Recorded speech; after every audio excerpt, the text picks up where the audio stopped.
There we are. We are certainly living and laughing, but we're learning a lot right now because we are with Dr. Stephen Gundry. He's the author of a new book. It's called The Plant Paradox.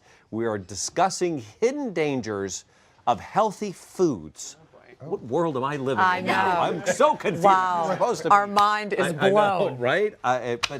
But you're a very accomplished heart surgeon. You dealt with weight issues, right? Yep, absolutely. And you were like, what? You did some research, and you found. Yeah, you know, my major at Yale when I was an undergraduate was in human evolutionary biology, and that's a fancy way of saying we could manipulate an ape, change its foods, change its environment, and come up with a human. And I tucked that all aside and became a very famous heart surgeon, chairman of heart surgery at Loma Linda University, did all the baby heart training. Yeah. Loma Linda? Maybe I took care of you. Possibly. Wow. What a good job. You did great doctor. And, you know, I made a bunch of devices that are still used to keep people alive during heart surgery, but I was running 30 miles a week. I was going to the gym 1 hour a day, and I was 70 pounds overweight. Wow. What? Now, wait How is that even possible? Well, because I was eating healthy foods. And I couldn't figure out why eating all these healthy foods gave me arthritis, gave me prediabetes, gave me high cholesterol, gave me high blood pressure. I actually did baby heart transplants with a migraine headache every time. Oh, my goodness. That's pretty hard to do. Okay, so you basically said, you figured out through your research and all this, that there are some foods that we all think are very healthy for us, we've been told are very healthy for us, actually are not that good for us because they contain something called lectins. Correct. What do lectins do to us, and what are lectins? So plants were here first. They had it really good before animals arrived. Yeah. Nobody wanted to eat them. Right. Now, when animals arrived, they had a problem. They couldn't run, they couldn't hide, couldn't fight.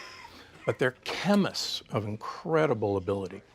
They can turn sunlight into matter, and we haven't figured out how to do that. So what they do is use chemical warfare, and we're talking about chemical warfare today, to make their predators think twice about eating them, or their babies. And if the predator feels bad or doesn't thrive, the predator says, you know, every time I eat these plant babies, I get heartburn, and I think I'll go eat something else.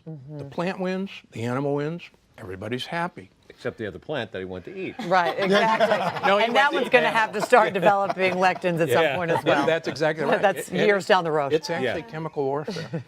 And we're actually not designed to eat certain plants. And some of the most amazing ones are plants that actually come from America. Because believe it or not, none of us are from America. We're from Europe, Asia, or Africa. That means none of us were exposed to an American plant until 500 years ago when Columbus started trade. The other amazing thing is that none of us, no human, ever ate a grain or a bean until 10,000 years ago. They were inedible. And so we've had basically speed dating in evolution to get used to certain plant compounds. And we're losing that. And it's stunning what plants we're losing to.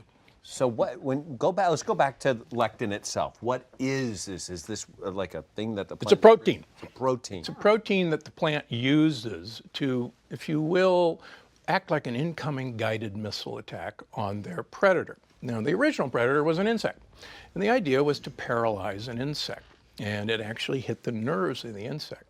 Now, to a plant, we're just a giant insect. And it takes longer for that to happen, but when I see my patients with neuropathy, where their fingers tingle or they can't feel their feet, and you see advertisements for this on TV all the time, it's actually caused by the lectins trying to get your attention. Okay, so what foods then do we need to know have these lectins in them? Well, I brought some of the common ones that people think are pretty healthy. Oh, God. And I'm afraid. Is anyone else afraid? I'm so depressed now. Don't be afraid. We have to understand that we can handle these guys if we know how to defuse them. It's kind of like, 24 hours. Yeah. You've got to give me a couple seconds here before the bomb goes off. Get the right wire. Exactly. Yeah. Okay. All right. So this is a time bomb. Tomato. A tomato. Now, tomato is an American plant. It's a nightshade family. So are potatoes, so are eggplants, and so are peppers. The Italians refused to eat tomatoes for 200 years after their native son Columbus brought them back because they knew how poisonous they were. The skin and the seeds have the lectins. So if you take the peel off and de-seed it, they're perfectly safe. In fact, my grandmother was French, and she taught my mother to always peel and de-seed tomatoes before she served them. Well, that's a very true story. In Greece, they do that too. Yeah. They peel and de-seed the tomatoes. And they taste better that way. They do. Oh, they're much better, That's much true. better. I never knew why they did it, but now I know. Now, the let's other go thing through you can some- do okay. is you can pressure cook any of these things. Now, how about brown bread? It turns out that gluten is a lectin.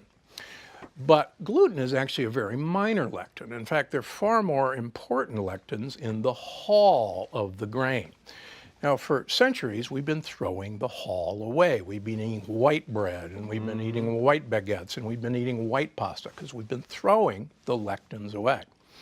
But now, with whole grain goodness, we've been trying to be convinced that this is good for us. Yeah. And much of our health problems started with the advent of whole grain goodness. I heard that and I never believed It's it. absolutely I was true. like, you know, that's It's not good. I go, absolutely that's true. not what I heard. Believe it or not, bread was chosen as our poison of choice because it promotes weight gain.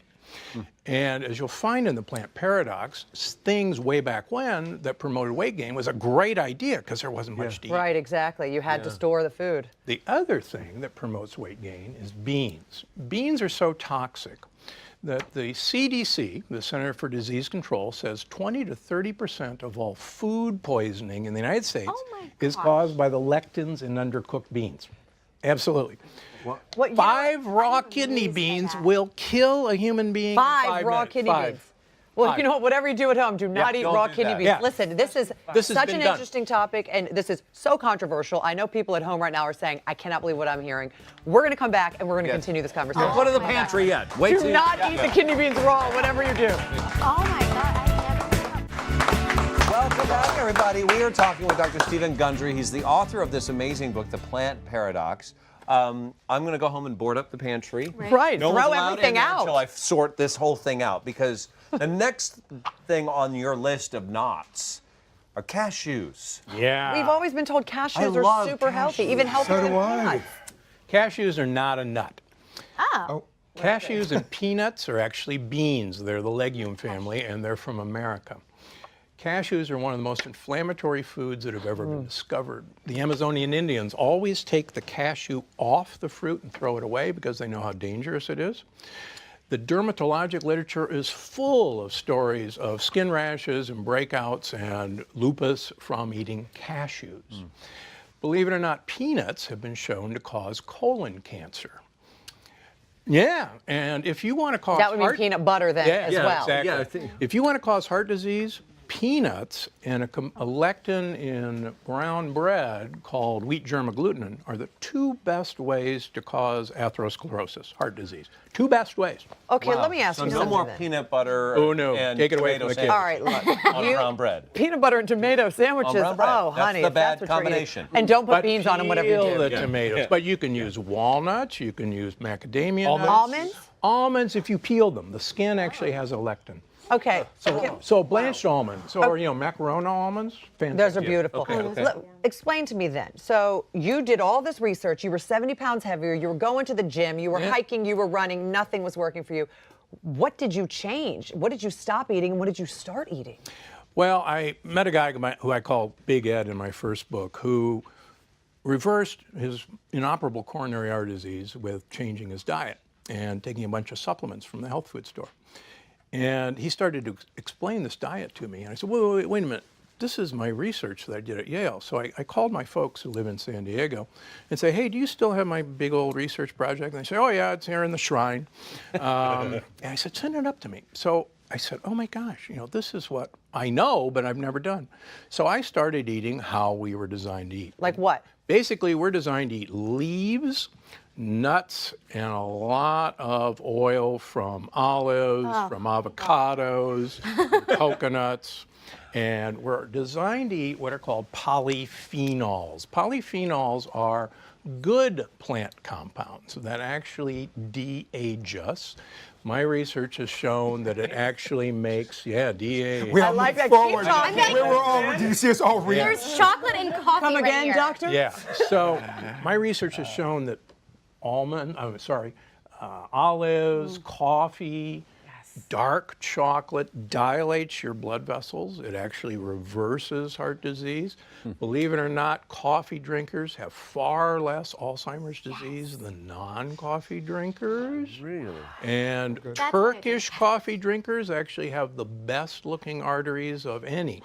Fantastic. That's all we drink in Greece, Turkish coffee. Yeah. They call it Greek coffee, though. There's a little... that's true. Of course, you'd have You to call can't, it Greek. but a person can't live on coffee, olives, dark chocolate, and almonds. Why not? Why not? Leaves. I can't. You have to have You gotta something have more leaves. substantial. Well, Are you leaves- eating so- animal protein? So I'm kind of a veg aquarian. I eat leaves and shellfish and a few wild fish.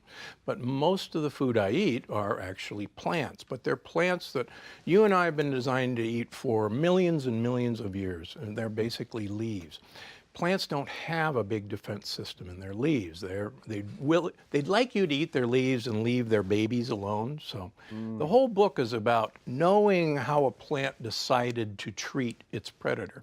And if you know how the plant thinks, and I'm pretty sure I know how the plant thinks, they're amazing creatures.